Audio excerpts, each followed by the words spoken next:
14th century, a mystery sprang at a remote Scottish lighthouse. Located west from the coast of Scotland, Flannan Isles, also named the Seven Hunters, was an important point in naval transport.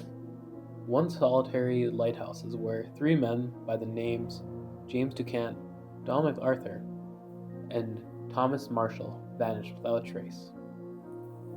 The isle is named after Saint Flannan, a 6th century Irish bishop, whom later became a saint. He built a chapel on the island, and for centuries the shepherds used it to bring sheep to graze, but would never stay the night, fearful of spirits believed to haunt the remote spot.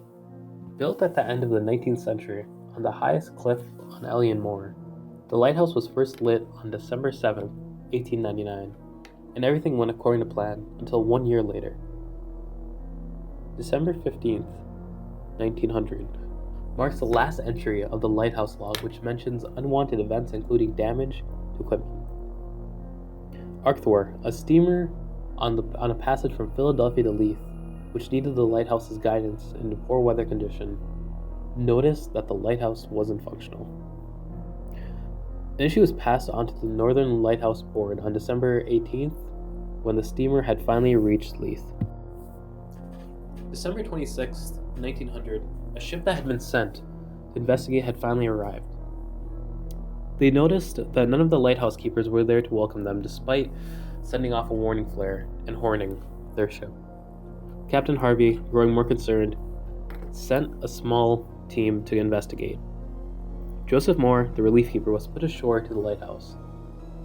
According to reports from Moore himself, the replacement lighthouse keeper suffered an overwhelming sense of foreboding on his long walk up to the top of the cliff.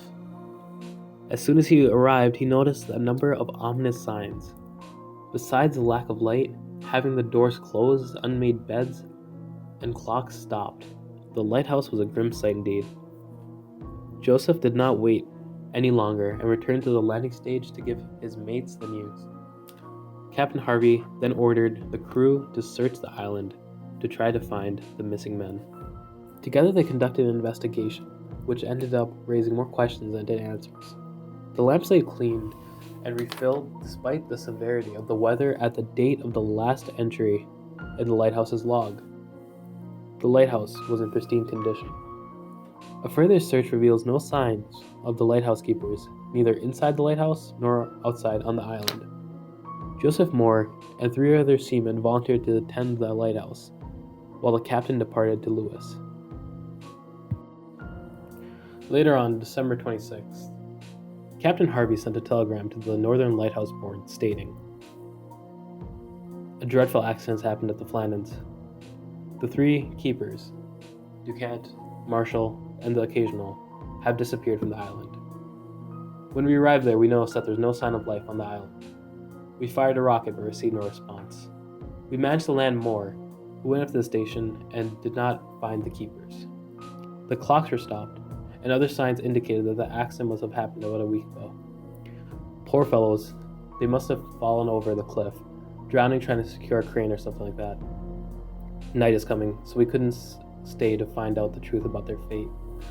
I've left Moore, MacDonald, Boymaster, and 2 other seamen on the island to keep the lighthouse burning until you have made other arrangements. We'll now return to O'Bain until I hear from you. I will be at the telegram office until it closes." The volunteers searched every corner of the island, looking for clues to be able to put an end to the mystery, including the landing platforms. They found that everything was intact except for the west landing, which had taken considerable amount of damage to the recent storms. A box containing equipment had been broken and its contents thrown around. An iron railing at the proximity had been bent over, and a rock which weighed over a ton had seemed to move. Above, at the top of the cliff, the turf had been ripped away as far as 10 meters from the edge. The last entry in the log was dated December 15th, and clearly suggested that the lighthouse keepers were aware of the damage before the disappearance.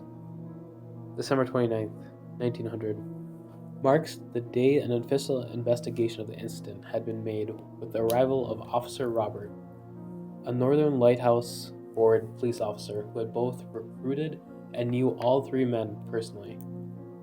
Officer Robert immediately noticed that the last few dates of the entries were unusual.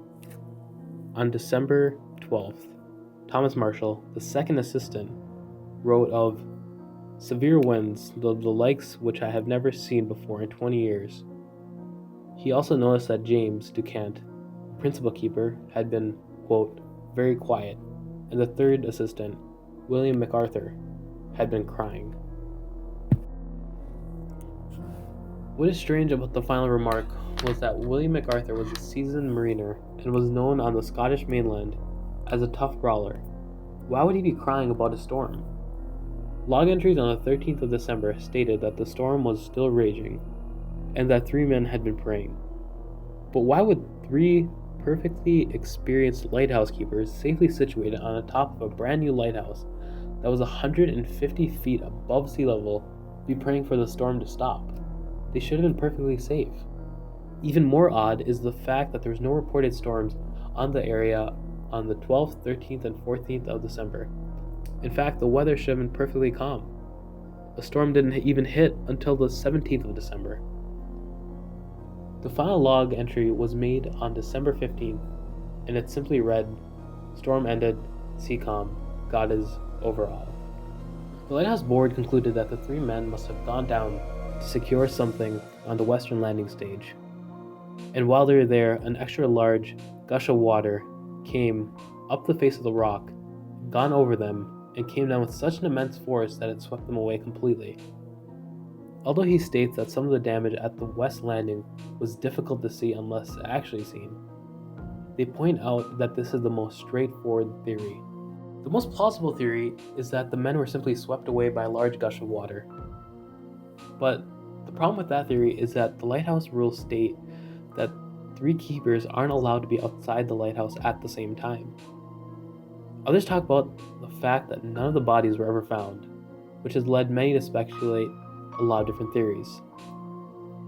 The lighthouse keepers that went on to host the lighthouse stated that they heard strange voices in the winds calling out the names of the 3 dead men. Theories about their disappearance have ranged from foreign invaders capturing the island all the way to alien abduction. Whatever the reason for their disappearance, something or someone snatched up the 3 men at the lighthouse on that winter day over 100 years ago. And hopefully one day we can find out what that is. Thanks for watching. This is the first episode that we've done so far, and we hope to make more. If you want any specific Unsolved Mysteries done, please go ahead and comment down below, and throw us a like if you like the content. Thanks for watching.